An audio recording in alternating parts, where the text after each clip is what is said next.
इनके खिलाफ ये धाराएं लगी रही जो संगीन जुर्म में वालिद हैं शामिल हैं, उनको अभी तक गिरफ्तार नहीं किया गया है। यदि गिरफ्तार किया गया तो उन्हें पहले टर्मिनेट किया जाए, टर्मिनेट करके उनके खिलाफ कार्रवाई की जाए और वह न्यायालय के सामने पेश हों।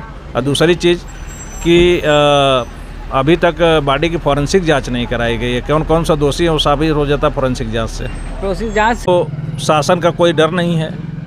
321 में आप सभी का स्वागत है।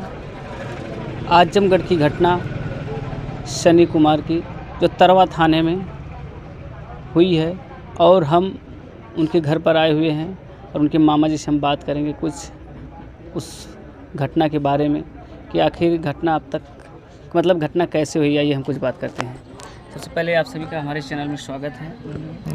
नमस्कार। मैं अरविंद कुमार जी। ये घटना 29 तारीख की है जी।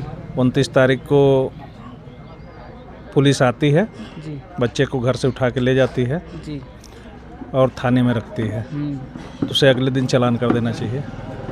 देखिए, सबसे पहले तो गलती पुलिस की यही पे हो गई कि उसे जैसा कि बता रहे हैं सर कि अगले दिन चालान कर देना चाहिए। हालांकि रूल यही है कि अगले दिन चालान हो जानी चाहिए कि नहीं। हाँ, लेकिन चालान नहीं किया गया और उसे जेल में ही रखा गया जी। और जबकि 30 तारीख को घर वाले जाके मिलते हैं, उनसे बात होती है तो कहते हैं कि शाम तक चालान कर देंगे, लेकिन शाम तक नहीं किए। 9-10 बजे तक ये लोग खाना वाना खिला के घर आए, कहें अगले दिन कर देंगे, लेकिन अगले दिन तो हादसा ही, उससे पहले ही अगला दिन आने। देखिए, वो हादसा ही करना चाह रहे थे ना, इसकी वजह से उनका चालान नहीं किए। और भैया जी, आपने कारण पूछा कि आखिर आप लोग चालान क्यों नहीं किए? हमने पूछा उनसे जी, तो वो मुकदमा जो है कि कह रहे हैं कि मुकदमा अभी नहीं हुआ है। मुकदमा नहीं हुआ है? हाँ, तो बंद कैसे कर लिए? बंद कैसे किए वो भाई जी? तो 30 तारीख को लगभग 4 बजे मुकदमा किए हैं। फिर उसके बाद सारी प्रक्रियाएं घटी हैं। फिर इसके बाद घटना को अंजाम दिए। हाँ, इतना लेट करने की ज़रूरत क्या थी? कहीं न कहीं प्रशासन ही इसमें झोल कर रही है, झोल वही कर रही है, प्रशासन ही कर रही है। और ऐसी प्रशासन हो जाएगी जहाँ पे जनता सुरक्षित रहना चाहिए, जो हमेशा जनता को शांति बनाए रखने के लिए बोला जाता है कि प्रशासन आती है तो लोग शांति माहौल बना लेते हैं। अगर वही दुर्घटना ग्रसित करने लगे, तो लोगों को घटना पीड़ित करने लगे, तो आप लोग क्या कहेंगे? कमेंट बॉक्स में आप लोग ज़रूर बताइए। जब भैया हमें चाहेंगे बात करेंगे कि ये मतलब इसका जो कैसे मैटर यहाँ तक गया। ये मैटर वही बता रहे हैं, 29 तारीख को घटा है जी। सारी प्रक्रियाएं। मतलब वो जेल तक कैसे गए? जेल वही जब हम लोग गए वहाँ पे तो बताएं कि एक तहरीर मिली हमें। तहरीर? हाँ, तो उसी के आधार पे उठाया गया है। तो तहरीर में मतलब क्या था?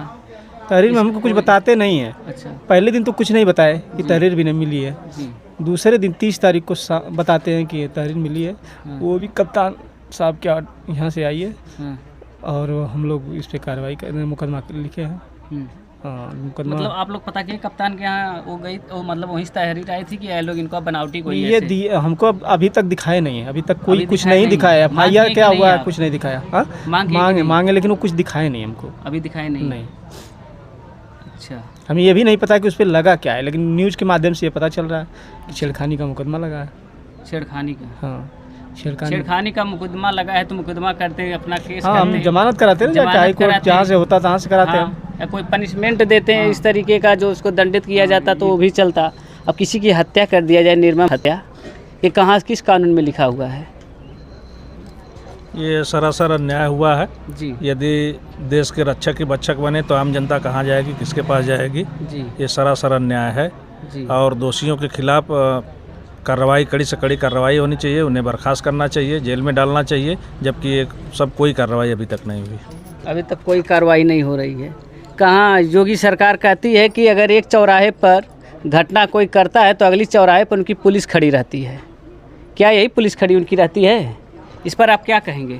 अब कहने के लिए तो कुछ भी कहा जा सकता है, लेकिन प्रत्यक्ष में तो यही दिख रहा है कि जो जिसके ऊपर जिम्मेदारी सौंपी गई है वह मनमानी हो गई है और पैसा कमाना उद्देश्य हो गया है, अत्याचार करना। न्याय के कहीं कोई परिदृश्य दिखाई नहीं दे रहा है। अच्छा, ये अत्याचार कौन कर रहे हैं? अत्याचार तो जो शासन में होंगे वही करेंगे।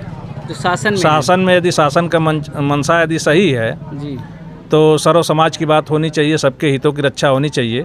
जी, और यदि ऐसा नहीं होता तो जेल में घटनाएं नहीं, ऐसी घटनाएं नहीं घटती। जेल में ऐसी घटनाएं नहीं घटती। हाँ, किसी को गिरफ्तार करके मारा नहीं जाता।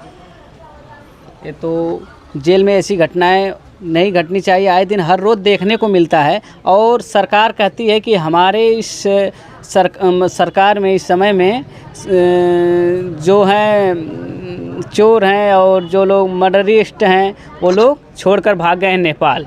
इस पर आप क्या कहेंगे?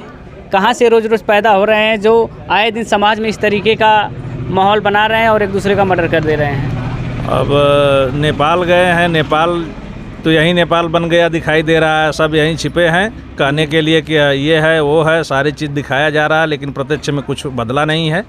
घटनाएं उसी तरह दिन दूनी रात चौगुनी हो रही हैं। और इसका परिणाम आपको गोरखपुर में भी दिखा होगा, यहाँ तरवा थाने में भी दिख गया, और 2-4 जगह की घटनाएं आए दिन होती हैं और प्रशासन के सामने होती हैं। प्रशासन चुपमौन बना है, और प्रशासन खुद अंदर अगर पा जा रहा है तो ऐड के अपना काम कर रहा है। प्रशासन ही इस तरीके का घटना का अंजाम देने लगेगी तो आम पब्लिक कैसे रहेगी? एक कैसी दुर्व्यवस्था है? एक गवर्नमेंट की लापरवाही है या प्रशासन की मनमौजी है ये? अब ये जो उच्च पदों पे आसीन हैं जी, ये इनकी मनमर्जी है। इनकी मनमर्जी है। और इनको घटना से तो यही लग रहा है कि इनको शासन से अगर डर रहती, इनको प्रशासन से डर रहती तो ये खुद ऐसे घटना का अंजाम नहीं देते। अभी गोरखपुर की घटना आप लोगों ने देखा, वह भी घटना जेल में ही घटित हुई, थाने में ही घटित हुई। तो ऐसी घटनाएं अगर इसी तरीके से होती रहेंगी तो समाज में मतलब आप क्या, समाज में एक भय का माहौल बना हुआ है जी, और ये कब समाप्त होगा ये कहा नहीं जा सकता, क्योंकि इनकी मनमर्जी और खुदगर्जी दोनों दिनों दिन बढ़ती जा रही है। अच्छा, ये जैसे यहाँ दलित समाज के लोग हैं और जिसका तहरीर दिया गया है वो मतलब किस कास्ट के हैं लोग? दोनों दलित हैं। और दोनों दलित हैं तो इसमें जो है वो जो दलित वाले थे क्या कोई राजनीतिक पार्टी वाले थे क्या? आई थिंक मुझे कुछ ज़्यादा जानकारी नहीं पता है। वो अनुदेशक हैं, अनुदेशक भंवरपुर में हाँ। किसी स्कूल में अनुदेशक हैं, सुनने में ये आ रहा है। और होगा उनका कोई बैकग्राउंड तो होना ही चाहिए। आखिर अंजाम इस तरीके से देने का मतलब है पुलिस प्रशासन से मिल करके, कोई आम तो आदमी होगा नहीं। नहीं, कोई आम आदमी नहीं होगा। ये जरूर सबकी साजिश है और साजिश के तहत ये सब काम हुआ है। साजिश के तहत ये सारा काम हुआ। अच्छा, तो इस टाइम आप प्रशासन से मतलब प्रशासन को किस तरह से कटघरे में खड़ा करना चाहेंगे? प्रशासन से ये मांग है कि अभी जो प्रतिवादी हैं, और वहाँ पे कैमरा वगैरह भी तो लगा होगा, सब चेकअप वेकअप हुआ कि नहीं? अभी तक अभी कुछ नहीं दिखाया गया, कुछ नहीं हुआ है। इसका मतलब पूर्ण रूप से एकदम लापरवाही कर रही है प्रशासन, पूर्ण रूप से लापरवाही कर रही है। और मैं यहाँ पर नेता लोग भी आए थे, क्या दिए? बस आश्वासन देकर चले गए कि काम भी करेंगे जमीन अभी पर। तो आश्वासन ही मिल रहा है, आश्वासन ही मिल रहा है। देखिए, यहाँ पर वैसे आश्वासन से काम नहीं चलेगा, क्योंकि यहाँ के विधायक मंत्री जो भी हैं उन लोगों को एड़ी चोट लगा देना चाहिए इस दलित समाज को न्याय दिलाने के लिए।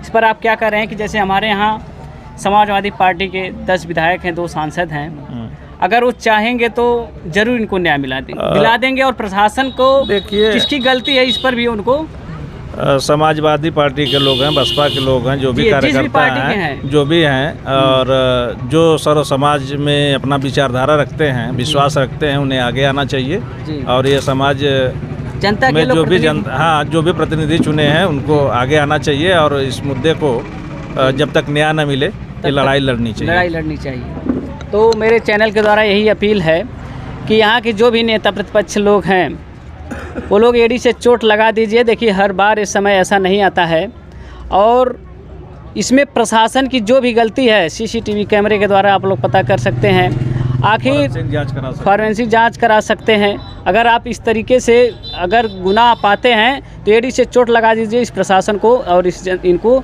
न्याय दिलाने के लिए और अन्याय के खिलाफ आप लोग खड़े हो जाइए। धन्यवाद दोस्तों, हम फिर मिलेंगे।